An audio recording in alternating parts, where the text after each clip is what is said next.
കേരളത്തിൽ അവർ കുറച്ച് വളർന്നിട്ടുണ്ട്. പക്ഷേ ബി ജെ പിക്ക് സീറ്റൊന്നും കിട്ടാൻ പോകുന്നില്ല. രാഹുൽ ഗാന്ധിയും കോൺഗ്രസ് നേതൃത്വവും ബി ജെ പിയുടെ ഒരു ബി ടീമായിട്ടല്ലേ പ്രവർത്തിച്ചുകൊണ്ടിരിക്കുന്നത്. നമ്മുടെ നാട് തന്നെ നല്ലതുപോലെ ആഗ്രഹിച്ച കാര്യമാണല്ലോ വേഗതയിൽ സഞ്ചരിക്കുക എന്നുള്ളത്. അത് നടപ്പാക്കാൻ കഴിയാതിരുന്നത് നാടിൻ്റെ ഒരു വല്ലാത്തൊരു നിലപാട് കൊണ്ടാണല്ലോ. മുസ്ലിമും ക്രിസ്ത്യാനിയും കമ്മ്യൂണിസ്റ്റുകാരും അതാണല്ലോ RSSൻ്റെ പ്രഖ്യാപിത ആഭ്യന്തര ശത്രുക്കൾ. സാധാരണഗതിയിൽ ഉണ്ടാകേണ്ട ഭരണവിരുദ്ധ വികാരമില്ല എന്നുള്ളതാണ് പൊതുവെ പറയപ്പെടുന്നത്. ന്യൂനപക്ഷങ്ങളെ സംരക്ഷിക്കുന്നതിന് വേണ്ടി ശക്തമായി ഇടപെടുന്നത് ഇടതുപക്ഷമാണ് എന്ന പൊതുബോധ്യം അവർക്കുണ്ടായി.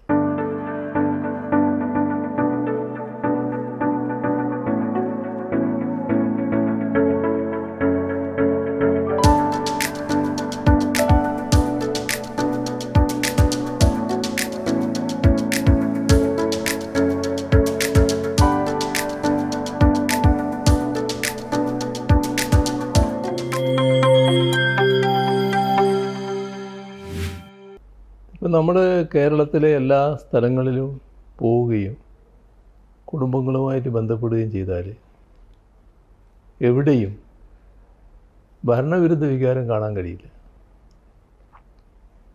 കാരണം എല്ലാവരും ആഗ്രഹിച്ച കുറേ കാര്യങ്ങളുണ്ടായിരുന്നു. ആ കാര്യങ്ങൾ നല്ല നിലക്ക് നടപ്പാക്കപ്പെട്ടു എന്നതാണ് അവരുടെ അനുഭവം. അപ്പോൾ അതുകൊണ്ട് തന്നെ ഏത് പ്രദേശത്ത് പരിശോധിച്ചാലും സാധാരണഗതിയിൽ ഉണ്ടാകേണ്ട ഭരണവിരുദ്ധ വികാരമില്ല എന്നുള്ളതാണ് പൊതുവെ പറയപ്പെടുന്നത്. എന്തുകൊണ്ട് LDF എന്ന് ചോദിച്ചാൽ അതിൽ നമുക്ക് കാണാൻ കഴിയുക നമ്മുടെ നാട്ടിലുണ്ടായ മാറ്റങ്ങൾ. ഇപ്പോൾ ഇന്ത്യയിൽ ഏറ്റവും കുറഞ്ഞ അഴിമതി കേരളത്തിലാണ്. അത് LDF ആയിരുന്നില്ലെങ്കിൽ ആ അവസ്ഥ ഉണ്ടാകുമായിരുന്നു. ഇപ്പോൾ LDF അധികാരത്തിലിരിക്കുന്നത് കൊണ്ടാണല്ലോ ഈ പറയുന്ന തരത്തിലേക്ക് വന്നത്. LDF അതിൽ പൂർണ്ണ തൃപ്തരല്ല. പൂർണ്ണമായും അഴിമതി നീക്കണം എന്നുള്ളതാണ് LDFൻ്റെ താല്പര്യം. പക്ഷേ LDFൻ്റെ ഒരു സംസ്കാരമുണ്ട്. ആ സംസ്കാരമുള്ള LDF ഭരണത്തിലിരിക്കുന്നത് കൊണ്ടാണ് അഴിമതി ഏറ്റവും കുറഞ്ഞ സംസ്ഥാനമായി കേരളം മാറിയത്. ഇത് തുടരണം, ശക്തിപ്പെടണമെന്നാണ് ജനങ്ങൾ ആഗ്രഹിക്കുന്നത്. അപ്പം അതിന് LDF തുടരണമെന്നുള്ള ശക്തമായ അഭിപ്രായം ജനങ്ങൾ നിൽക്കുന്നു. ഇതാണ് ഒരു ഭാഗം. നമ്മുടെ കേരളത്തിലെ പാവപ്പെട്ട ജനങ്ങൾ വീട് സ്വപ്നം കാണുന്നവരാണ്. പലരും ആ സ്വപ്നത്തോടെ മണ്ണടിയവരാണ്. ആ ഒരു പ്രശ്നം ഗൗരവമായിട്ട് ഉയർന്നു വന്നപ്പോഴാണ് നമ്മുടെ ഇതിനൊരു പദ്ധതി തയ്യാറാക്കിയത്.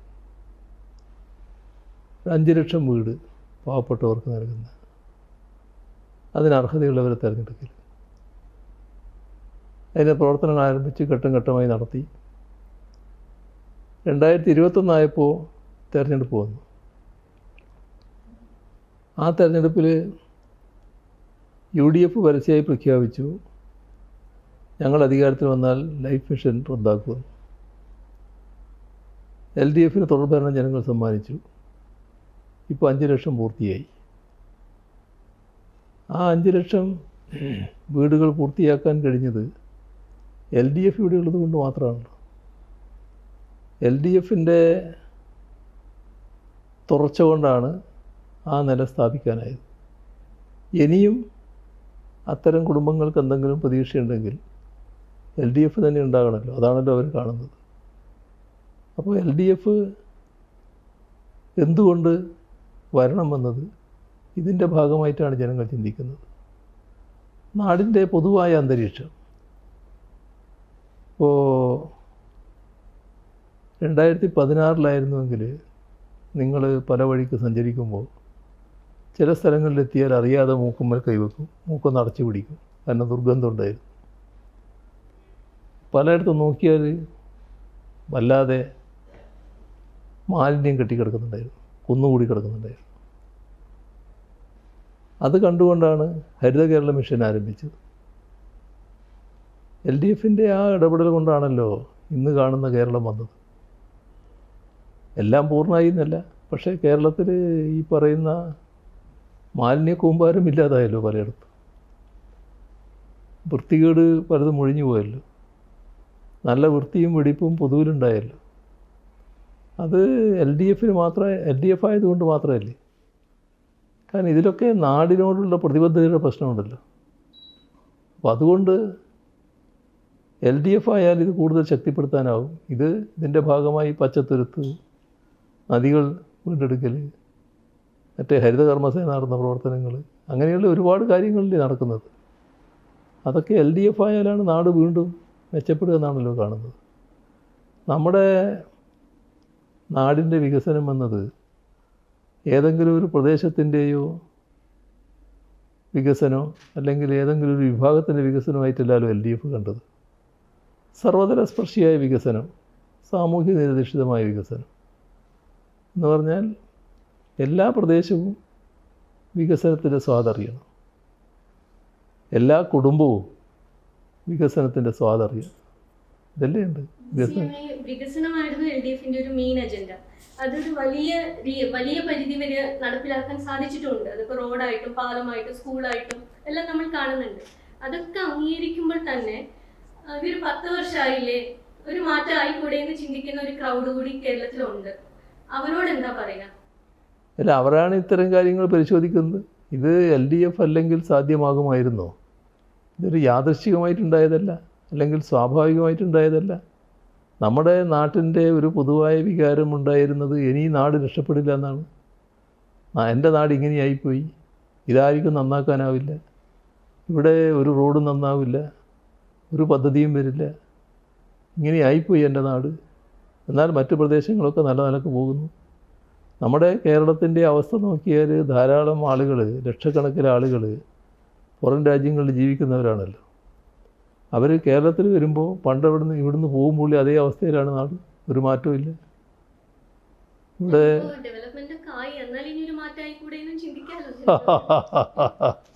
അതൊരു സങ്കല്പത്തിലാണ്. അതല്ല ജനങ്ങളുടെ ചിന്ത. ജനങ്ങൾ ഈ കാര്യങ്ങളെല്ലാം മനസ്സിലാക്കിക്കൊണ്ട് ഇടപെടുന്നവരാണ്. ആ ഇടപെടൽ LDFന് മാത്രമേ ഇതൊക്കെ സാധിക്കൂ എന്ന ആരോഗ്യകരമായ സമീപനത്തോടെയാണ് നീങ്ങുന്നത്. അതിൻ്റെ ഭാഗമായിട്ട് വികസനമാണ് CM പറഞ്ഞതുപോലെ ഒരു പ്രധാന ഇതായിട്ട് LDF മുന്നോട്ട് വയ്ക്കുന്നത്. അതേസമയം പഞ്ചായത്ത് ഇലക്ഷന് ശേഷം, പഞ്ചായത്ത് തെരഞ്ഞെടുപ്പിന് ശേഷം പ്രതിപക്ഷം വലിയ ആത്മവിശ്വാസത്തിലാണ്. അവരുടെ ആത്മവിശ്വാസത്തിൻ്റെ പ്രധാന കാരണം വികസനമൊന്നുമല്ല. അവർ നോക്കുന്നത് കൃത്യമായൊരു മുസ്ലിം കൺസോൾട്ടേഷൻ ഉണ്ടാകും, മൈനോറിറ്റീസ് അവരുടെ കൂടെ നിൽക്കുമെന്നാണ്. അതിനെ എങ്ങനെയാണ് ഇടതുപക്ഷം പ്രതിരോധിക്കാൻ ശ്രമിക്കുന്നത്? പഞ്ചായത്ത് തെരഞ്ഞെടുപ്പിൽ സംഭവിച്ചത് ഓരോ സ്ഥലത്തൂടെ തെരഞ്ഞെടുപ്പാണ്. അതിൻ്റെ ഭാഗമായിട്ട് അതത് ഗവൺമെൻറ്റാണ്. അപ്പോൾ അതുമായി ബന്ധപ്പെട്ടുള്ള വിലയിരുത്തലാണ് അവിടെ നടക്കുന്നത്. അത് മൊത്തത്തിൽ സംസ്ഥാനത്തിൻ്റെ പ്രവർത്തനങ്ങളെക്കുറിച്ചുള്ള വിലയിരുത്തലല്ല. അതിന് ചില പ്രശ്നങ്ങൾ ഞങ്ങൾക്ക് ഉണ്ടായിട്ടുണ്ട്, ഞങ്ങളത് പരിശോധിച്ചിട്ടുണ്ട്. ന്യൂനപക്ഷ വിഭാഗങ്ങൾ നേരത്തെ ഞങ്ങളുമായിട്ട് അല്ലെങ്കിൽ ഞങ്ങളെ വല്ലാതെ അകറ്റി നിർത്തിയൊരു വിഭാഗമായിരുന്നു ദശാബ്ദങ്ങൾക്ക് മുൻപ്. പക്ഷെ അവരുടെ സ്വന്തം അനുഭവത്തിലൂടെ തന്നെ നല്ല മാറ്റം അവർ വരുത്തി. കാരണം ന്യൂനപക്ഷങ്ങളെ സംരക്ഷിക്കുന്നതിന് വേണ്ടി ശക്തമായി ഇടപെടുന്നത് ഇടതുപക്ഷമാണ് എന്ന പൊതുബോധ്യം അവർക്കുണ്ടായി. അങ്ങനെ വന്നപ്പോൾ ഈ ന്യൂനപക്ഷത്തിന് ഇടതുപക്ഷം സ്വീകാര്യമാകുന്നു, അതാപത്താണ് എന്ന് ഒരു കൂട്ടർ തിരിച്ചറിഞ്ഞു. അപ്പോൾ അതിന് തടയിടണം. അതിന് തടയിടാൻ വേറെ മാർഗമൊന്നുമില്ല. അപ്പോൾ വലിയ നുണപ്രചരണം അതുമായി ബന്ധപ്പെട്ട് ആരംഭിച്ചു. അതായത് ഇടതുപക്ഷത്തെ വൻതോതിൽ ന്യൂനപക്ഷ വിരുദ്ധരായി ചിത്രീകരിക്കാനുള്ള ശ്രമങ്ങൾ നടന്നു. ഇപ്പോൾ സമീപകാല സംഭവങ്ങൾ എടുത്താൽ നിങ്ങൾക്കറിയാം, പൗരത്വ നിയമ ഭേദഗതി, അതിലേറ്റവും കടുത്ത നിലപാട് സ്വീകരിച്ചതാണ് കേരളം. ഇടതുപക്ഷം രാജ്യത്താകെ സ്വീകരിച്ചതാണ്. വലിയ പൊതുപരിപാടികളും ഗവൺമെൻറ് എന്ന നിലക്കുള്ള ഇവിടുത്തെ ഇടപെടലുകളും കോടതിയിൽ കേസ് പോകലും നിയമസഭാ പ്രമേയം പാസ്സാക്കലും എല്ലാം നടന്നതാണ്. പക്ഷേ ഒരു പ്രചരണം ഈ കേരളത്തിൽ നടന്നത് എന്താണെന്നറിയാം. ഇപ്പോൾ SIR നടപ്പാക്കുമ്പോൾ അത് ഞങ്ങളെയൊക്കെ പറഞ്ഞേക്കാൻ വേണ്ടി കേരള ഗവൺമെൻറ് നടപ്പാക്കുന്നൊരു കാര്യമാണ് എന്ന് ഈ പറയുന്ന വിഭാഗങ്ങളിൽ രഹസ്യമായി പ്രചരിപ്പിക്കുകയാണ്. മുസ്ലിങ്ങളെ പറഞ്ഞേക്കാനായിട്ട് അതായത് പൗരത്വ നിയമ ഭേദഗതിയെപ്പറ്റി പൊതുവിലുണ്ടായ ആശങ്ക അതാണല്ലോ. ആ ആശങ്കക്ക് അടിസ്ഥാനമില്ല എന്നല്ല, ആശങ്ക പിന്നെ പൗരത്വത്തിന് മതം അടിസ്ഥാനമാക്കി വരും തീർത്തും തെറ്റായ നടപടിയാണ്. അതൊക്കെയാണല്ലോ നമ്മൾ എതിർത്ത് വന്നത്. പക്ഷേ ആ നമ്മൾ എതിർത്ത കാര്യം നമ്മളെ തലയിലിട്ടിട്ട് നമ്മളെ ഒറ്റപ്പെടുത്താനുള്ള ശ്രമം നടക്കുന്ന ആരെങ്കിലും കണക്കാക്കുമോ? താങ്കളെ സംഘി വിജയൻ എന്ന് വിളിക്കുന്ന ഒരു സിനാറിയോ വരെ ഉണ്ട് മറുവശത്ത്. അതെല്ലാം ഇതിൻ്റെ ഭാഗമാണ്. അതായത് എൻ്റെ രാഷ്ട്രീയ പ്രവർത്തനവും എൻ്റെ പൊതുപ്രവർത്തനവും അതിനെക്കുറിച്ചുള്ള അനുഭവമൊക്കെ നാടിനാകെ അറിയാവുന്നതാണല്ലോ. എന്താണ് ഇവരോടെല്ലാം സ്വീകരിച്ച സമീപനമെന്നും എല്ലാവർക്കും അറിയാമല്ലോ. പക്ഷേ അതൊന്നും അറിയാത്ത ധാരാളം ആളുകളില്ലേ. അവരുടെ അടുത്ത് പോയിട്ട് ഇപ്പം അങ്ങനെയൊന്നുമല്ല, അയാൾ പണ്ട് നല്ലതായിരുന്നു, ഇപ്പോൾ ഇവരുമായിട്ട് നല്ല ബന്ധമാണ് എന്ന് പ്രചരിപ്പിച്ചാൽ മതിയല്ലോ. അത്തരം പ്രചരണങ്ങൾ നടത്തുന്നത് യഥാർത്ഥത്തിൽ ഇതുള്ളത് കൊണ്ടല്ല, ഞങ്ങളെക്കുറിച്ചുള്ള അവരുടെ ഇടയിലുള്ള മതിപ്പിന് ഇടിവരണം, അതിന് പറ്റുന്ന പ്രചരണങ്ങളാണ് നടത്തുന്നത്. ആ പ്രചരണമാണ് അഴിച്ചുവിട്ടത്. എന്നാൽ അതൊക്കെ യഥാർത്ഥ വസ്തുക്കളെത്തുമ്പോൾ തീരുന്നുണ്ട്. അപ്പോൾ ഇപ്പം ഞങ്ങൾ പൊതുവിൽ കാണുന്നത് LDF പ്രവർത്തകർ എല്ലായിടങ്ങളിലും വസ്തുതകൾ എത്തിക്കണം. വസ്തുതകൾ എത്തുന്നവരെയേ നുണക്ക ആയുസുള്ളൂ. അത് നല്ല രീതിയിൽ പരിഹരിക്കപ്പെട്ടു പോകുന്നുണ്ട്. അതിൻ്റെ ഭാഗമായി ഏതെങ്കിലും തരത്തിൽ ന്യൂനപക്ഷങ്ങൾ ഞങ്ങളെ കൈയൊഴിയുമെന്നൊരു ചിന്ത ഞങ്ങൾക്കില്ല. കാരണം ന്യൂനപക്ഷമായാലും ഭൂരിപക്ഷമായാലും മഹാഭൂരിപക്ഷം മതനിരപേക്ഷ ചിന്താഗതിക്കാരാണ്. ഞങ്ങളെല്ലാ ഘട്ടത്തിലും വിട്ടുവീഴ്ചയില്ലാതെ എതിർത്തിട്ടുള്ളത് വർഗീയതയെ മാത്രമാണ്. ആ നിലപാട് ഞങ്ങൾ തുറന്നുകൊണ്ടിരിക്കും. അതുകൊണ്ട് മതനിരപേക്ഷ ചിന്താഗതിക്കാരിലോ ഓരോ രംഗത്തുമുള്ള ഭൂരിപക്ഷം വിഭാഗങ്ങളിലോ ഞങ്ങൾക്കെതിരായ സമീപനം വരില്ല എന്ന് തന്നെയാണ് ഞങ്ങൾ കണക്കാക്കുന്നത്. എല്ലാ തെരഞ്ഞെടുപ്പിലും ഉള്ളതാണ്, ഇത്തവണ വീണ്ടും ആവർത്തിച്ചിട്ടുണ്ട്. പ്രതിപക്ഷ നേതാവ് ഉൾപ്പെടെ പറഞ്ഞിട്ടുണ്ട് CPM BJP ഡീലുണ്ടെന്ന്. അത് പല മണ്ഡലങ്ങൾ തിരിച്ചു വരെ അവർ വളരെ കൃത്യമായി കണക്ക് പറയുന്നുണ്ട്. കണക്കെന്ന് പറഞ്ഞാൽ അവരുടെ ഒരു ഇത് വരുന്നുണ്ട്, ആരോപണം വരുന്നുണ്ട്. അതിനൂടെ എങ്ങനെയാണ് അത് അഡ്വാൻസ് ആയിട്ട് ജാമ്യം എടുക്കുന്നതാണ്. കാരണം എല്ലാ കാലത്തും ഇവിടെ BJPയുമായി ബന്ധപ്പെട്ട് കാര്യങ്ങൾ നീക്കിയിട്ടുള്ളത് കോൺഗ്രസ്സാണ്. കോൺഗ്രസിൻ്റെ കൂടെ ചില ഘട്ടങ്ങളിൽ ലീഗും നിന്നിട്ടുണ്ട്. അങ്ങനെയാണ് കോലി ബി സഖ്യം തന്നെ ഇവിടെ ഉണ്ടായത്. എന്നാൽ അതിനു പുറമെ കോൺഗ്രസ് അവരുമായി സംസാരിച്ച് ധാരണയുണ്ടാക്കി 41 മണ്ഡലങ്ങളിൽ ഞങ്ങൾ പിന്തുണ നൽകിയെന്ന് RSS നേതാവ് തന്നെ പറയുന്ന അവസ്ഥയൊക്കെ ഒരു കാലത്തുണ്ടായിട്ടുണ്ട്. എല്ലാ കാലത്തും ഇതുണ്ടാകുന്നതാണ്. ഇപ്പോഴത്തെ തദ്ദേശഭരണ തെരഞ്ഞെടുപ്പ് നോക്കിയാൽ അതിനകത്ത് ചിലയിടത്തൊക്കെ നല്ല ബന്ധങ്ങൾ അവർ തമ്മിലുണ്ട്. ഭാരവാഹികളെ തിരഞ്ഞെടുക്കുന്നതിലും ബന്ധങ്ങളുണ്ടായിട്ടുണ്ട്. ആ ബന്ധത്തിൻ്റേതായ ഭരണങ്ങൾ നിലനിൽക്കുന്ന തദ്ദേശഭരണ സ്ഥാപനങ്ങളുണ്ട്. ഇതൊക്കെ നാട്ടിൽ നിലനിൽക്കുകയാണ്. അതിനവർക്കൊരു മടിയില്ല. ഇതിവിടുത്തെ നില. എന്താണ് കോൺഗ്രസിൻ്റെ അഖിലേന്ത്യാ നില? രാഹുൽ ഗാന്ധിയും കോൺഗ്രസും കോൺഗ്രസ് നേതൃത്വവും യഥാർത്ഥത്തിൽ BJPയുടെ ഒരു B ടീമായിട്ടല്ലേ പ്രവർത്തിച്ചുകൊണ്ടിരിക്കുന്നത്. ഇപ്പോൾ ഞാനങ്ങനെ പറയുന്നത് എന്തുകൊണ്ടാണെന്ന് നിങ്ങൾ ആലോചിക്കുന്നു. ഇപ്പം നമ്മുടെ വടക്കേ ഇന്ത്യ എടുത്താൽ ഡൽഹിയാണല്ലോ ഒരു സംസ്ഥാനം നേരത്തെ ഉണ്ടായിരുന്നത് BJP ഇല്ലാതെ. അവിടെ BJPക്കെതിരെ ശക്തമായി ഉയർന്നു വന്നത് AAP ആയിരുന്നല്ലോ, കെജ്രിവാളിൻ്റെ ഗവൺമെൻറ്. എന്ത് സമീപനമാണ് കോൺഗ്രസ് സ്വീകരിച്ചത്? BJP പ്രതിപക്ഷത്തിരിക്കുന്നവരെ വേട്ടയാടുന്നു. കെജ്രിവാളിൻ്റെ മന്ത്രിസഭയിൽ ഒരു മന്ത്രിയെ അറസ്റ്റ് ചെയ്തു. അപ്പോൾ കോൺഗ്രസ് പറയാണ് ഇതുകൊണ്ടെന്ത് കാര്യം? യഥാർത്ഥത്തിൽ അറസ്റ്റ് ചെയ്യേണ്ടത് കെജ്രിവാളിനെയല്ലേ? അതിനുവേണ്ടി പ്രക്ഷോഭം നടന്നു. കെജ്രിവാളിനെ അറസ്റ്റ് ചെയ്തപ്പോൾ പടക്കം പൊട്ടിക്കുന്നു, കൈയടിക്കുന്നു, സന്തോഷിക്കുന്നു. ഇപ്പോൾ കോടതി പൂർണ്ണമായി കുറ്റവിമുക്തനാക്കി. യഥാർത്ഥത്തിൽ BJPക്ക് മാത്രമല്ലല്ലോ അടി കിട്ടുന്നത്, രാഹുൽ ഗാന്ധിക്കും കോൺഗ്രസ് നേതൃത്വത്തിൻ്റെ മുഖത്തേറ്റ അടിയായിട്ടല്ലേ ഇത് മാറുന്നു. ഇതൊരു ഭാഗം. അവിടുത്തെ തെരഞ്ഞെടുപ്പിൽ സ്വീകരിച്ച നില നോക്കൂ.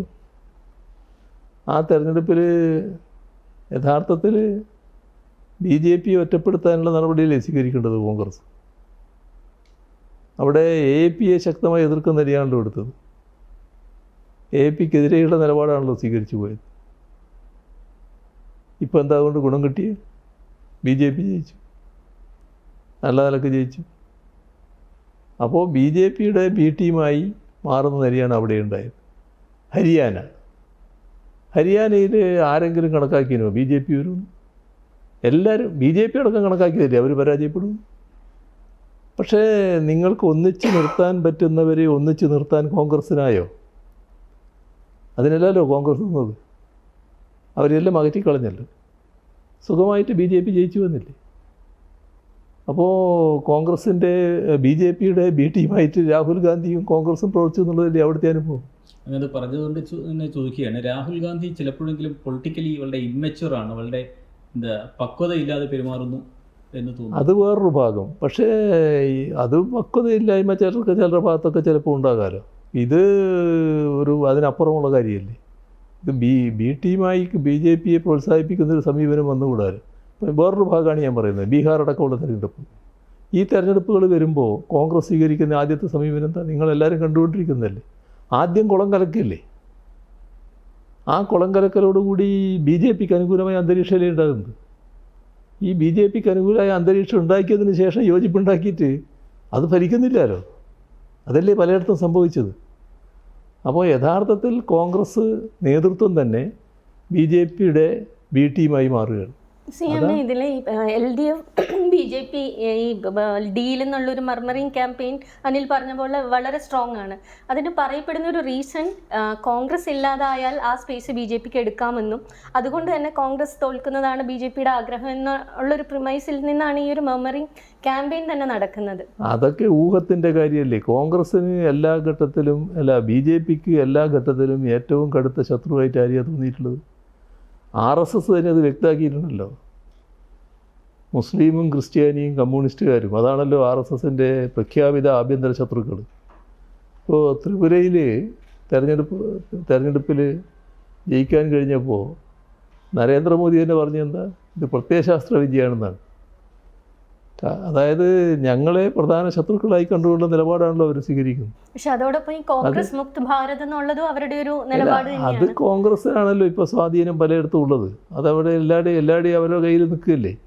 ഇപ്പം അടുത്ത രാജ്യസഭാ തെരഞ്ഞെടുപ്പ് നടന്നപ്പോൾ കണ്ടില്ലേ, കോൺഗ്രസിൻ്റെ ആളുകളെ അവരേത് നിമിഷത്തിൽ അവർ നടപടി സ്വീകരിക്കാത്തതുകൊണ്ട് വരുന്നില്ല എന്ന് മാത്രമേ ഉള്ളൂ എന്നാണ് എനിക്ക് തോന്നുന്നത്. അവർക്ക് വേണ്ടിടത്തെല്ലാം അവർ കൂട്ടുന്നില്ലേ, ആളുകളെ ഒന്നിച്ച് കൂട്ടുന്നില്ലേ, എന്നൊരു പ്രയാസമില്ലായിരുന്നു. അതിൽ തന്നെ ചോദിക്കട്ടെ, ഇപ്പോൾ സിദ്ധാർത്ഥ ചോദിച്ചല്ലേ, CPM ആണ് മുഖ്യ ശത്രു. അത് BJPയും RSSും അംഗീകരിക്കുന്നുണ്ട്. CPMനെ ശത്രുവായി നിർത്തുക തന്നെയാണ് അവർക്ക് വേണ്ടത്. കാരണം അവർക്ക് മറുപക്ഷത്ത് BJPക്ക് വരാൻ വേണ്ടിയിട്ടാണ്. അതിനുള്ളൊരു സാഹചര്യം ഉണ്ടോ കേരളത്തിൽ? BJPക്ക് അങ്ങനെയല്ല നമ്മൾ കാണേണ്ടത്. അവർ കാണുന്നത് CPM ആണ് പ്രധാന ശത്രു. CPMൻ്റെ ബഹുജനാടിത്തറ അതൊലക്കൽ അത്ര എളുപ്പമുള്ള കാര്യമല്ല. അപ്പോൾ ആദ്യഘട്ടത്തിൽ കോൺഗ്രസ് വരട്ടെ. കോൺഗ്രസ് വന്നാൽ ഒരു പ്രശ്നവും ഞങ്ങൾക്കില്ല, അടിയോടെ വാരാ വേണമെങ്കിൽ. അതിനവരൊരു ആപത്തായിട്ട് കാണുന്നില്ല. ഇതാണ് അവരുടെ ഒരു യഥാർത്ഥ ടാക്ടിക്സ്. അപ്പോൾ അവർ കാണുന്നത് CPMനെയല്ല, LDFനെ കേരളത്തിൽ പ്രധാന ശത്രുവായി കാണുന്നു. ആ ശത്രുതയുടെ ഭാഗമായിട്ട് കോൺഗ്രസ് വരട്ടെ എന്ന ഒരു നിലപാടും സ്വീകരിക്കുന്നു. ഇവിടെ തെരഞ്ഞെടുപ്പിൽ എല്ലാ ഘട്ടത്തിലും BJPയുടെ നേതൃത്വം ഇങ്ങനെ പറയുന്നുണ്ടെങ്കിലും പ്രാദേശികമായി ഒരുപാട് നീക്കുപോക്കുകളും കൂട്ടുകെട്ടുകളും ഒക്കെ ഉണ്ടാക്കിയിട്ടുണ്ടല്ലോ. പിന്നെ വോട്ട് കച്ചവടം നടന്ന ഘട്ടങ്ങളുണ്ടല്ലോ. അതൊക്കെ ഇവിടുത്തെ ഒരു അനുഭവമല്ലേ. എന്തെല്ലാം കഥകൾ അതിൻ്റെ ഭാഗമായിട്ടുണ്ട്. അതൊക്കെ നമ്മുടെ അനുഭവത്തിലുള്ള കാര്യങ്ങളല്ലേ. അതിനൊന്നും കോൺഗ്രസ്സിനും മടിയില്ല, BJPക്കും മടിയില്ല എന്നുള്ളതല്ലേ അവസ്ഥയുണ്ടായിരുന്നു. ഇപ്പോൾ അവരുടെ നേതൃത്വം പറയുന്നുണ്ട് ഞങ്ങൾ വോട്ട് കച്ചവടമൊന്നും നടത്തൂല. എങ്ങനെയാണ് വരിക എന്ന് ആർക്കറിയാം, കണ്ടറിയാം. ഇപ്പോൾ LDF മൂന്നാമത് വന്നാൽ ഗവൺമെന്റിന്റെ പ്രയോറിറ്റീസ് എന്തൊക്കെയായിരിക്കും? അല്ല, അത് തെരഞ്ഞെടുപ്പ് പ്രകടന പത്രിക അത് പിന്നെ ഒരു സംശയമില്ല. നമ്മുടെ വിദ്യാഭ്യാസ രംഗത്ത് യുവതയെ ആഗ്രഹിക്കുന്നൊരു മാറ്റമുണ്ട്. അത് ഉന്നത വിദ്യാഭ്യാസ മേഖല വലിയ തോതിൽ ശാക്തീകരിക്കും. അതിനനുസരിച്ചുള്ള തൊഴിൽ സൗകര്യങ്ങൾ വർദ്ധിപ്പിക്കും. നല്ല രീതിയിൽ നാടിനെ വികസിപ്പിക്കുക എന്നുള്ളത് തന്നെയാണ്. ഈ കഴിഞ്ഞ ഭരണത്തിൽ ചെയ്യാൻ പറ്റാതെ പോയി റിഗ്രറ്റ് തോന്നുന്ന ഏതെങ്കിലും പ്രോജക്റ്റ് ചെയ്യാൻ പറ്റിയിരുന്നെങ്കിൽ എന്ന് ആഗ്രഹിക്കുന്ന പ്രോജക്റ്റുകളുണ്ടോ? അങ്ങനെയല്ല. ഇതിപ്പോൾ നമുക്ക് സാധാരണഗതിയിൽ നമ്മുടെ നാട് തന്നെ നല്ലതുപോലെ ആഗ്രഹിച്ച കാര്യമാണല്ലോ വേഗതയിൽ സഞ്ചരിക്കുക എന്നുള്ളത്. അത് നടപ്പാക്കാൻ കഴിയാതിരുന്നത് നാടിൻ്റെ ഒരു വല്ലാത്തൊരു നിലപാട് കൊണ്ടാണല്ലോ. BJPയും അതിലൊരു പ്രത്യേക നിലപാട് സ്വീകരിച്ചു, രാഷ്ട്രീയ നിലപാടിൻ്റെ ഭാഗമായി. അതെ, അത് തിരിച്ചു വരാൻ അത് കേരളയിലായിട്ട് വരില്ല എന്ന് തോന്നുന്നുണ്ട്. പക്ഷേ ഇപ്പോൾ ഒരു RRTയുടെ കാര്യം ഞങ്ങൾ നോക്കുന്നുണ്ട്. അതിന് കേന്ദ്ര ഗവൺമെൻറ് വലിയ തടസ്സം പറയുന്നില്ല. അത് നടപ്പാക്കാൻ പറ്റുമെന്നാണ് തോന്നുന്നത്. അതും ഇതിന് പരിഹാരം തന്നെയാണ്. നേരത്തെ സി എമ്മിനോട് ചോദിച്ചിട്ടുള്ളതാണ്, ഇപ്പോൾ ആദ്യത്തെ പിണറായി ഗവൺമെൻറ്റും രണ്ടാമത്തെ പിണറായി ഗവൺമെൻറ്റും തമ്മിലുള്ള ഒരു കമ്പാരിസൺ പലപ്പോഴും കേൾക്കാറുണ്ട്. അത് ഇപ്പോൾ അവസാന ലാപ്പിൽ നിൽക്കുമ്പോൾ തിരിഞ്ഞു നോക്കുമ്പോൾ ഏത് കൂടെയുള്ള കൊളീഗ്സ് എങ്ങനെ അസസ് ചെയ്യുന്നത്? രണ്ടു കൂട്ടരും ഒരുപോലെ മെച്ചപ്പെട്ടവരായിരുന്നു. ആദ്യം ചില ഘട്ടത്തിൽ ചില ആൾക്കാർ ഇത് നമ്മൾ 5 വർഷം പരിചയപ്പെട്ടവർ, പല ഘട്ടങ്ങൾ കടന്നു വന്നവർ, അത്രത്തോളം ആകുമോ പുതുതായിട്ട് വന്നവരെന്ന്. പക്ഷേ ഈ 5 വർഷം നോക്കിയാൽ അവരെല്ലാവരും മികച്ചവരായിരുന്നു, മികച്ച രീതിയിൽ സംഭാവനകൾ നൽകിയിട്ടുണ്ട്. ആരും പുറകിലോട്ട് പോയിട്ടില്ല. ആരെങ്കിലും സർപ്രൈസ് ചെയ്തിട്ടുണ്ടോ? ഇല്ല, എല്ലാം വളരെ നല്ല രീതിയിൽ പ്രവർത്തിക്കുന്നത് കാണുമ്പോൾ ഒരു സർപ്രൈസ് തോന്നുമല്ലോ. ആ സർപ്രൈസ് ഉണ്ടായിട്ടുണ്ട്. ഇത്തവണ എത്ര സീറ്റ് വരെ കിട്ടുമെന്നുള്ള കഴിഞ്ഞ തവണത്തേക്കാളും കൂടുതൽ കിട്ടും. കഴിഞ്ഞ തവണത്തേക്കാളും കൂടുതൽ കിട്ടും എന്തായാലും, ഉറപ്പാണ്. BJP അക്കൗണ്ട് തുറക്കുമോ? BJPക്ക് സീറ്റ് കിട്ടില്ല എന്നാണ് ഞാൻ കാണുന്നത്. കേരളത്തിൽ അവർ കുറച്ച് വളർന്നിട്ടുണ്ട്, പക്ഷേ BJPക്ക് സീറ്റൊന്നും കിട്ടാൻ പോകുന്നില്ല. ശതമാനം കൂടിയിട്ടുണ്ട് ഇപ്പോൾ. വോട്ട് ശതമാനം അതെ അതെ അതെ അതെ അതെ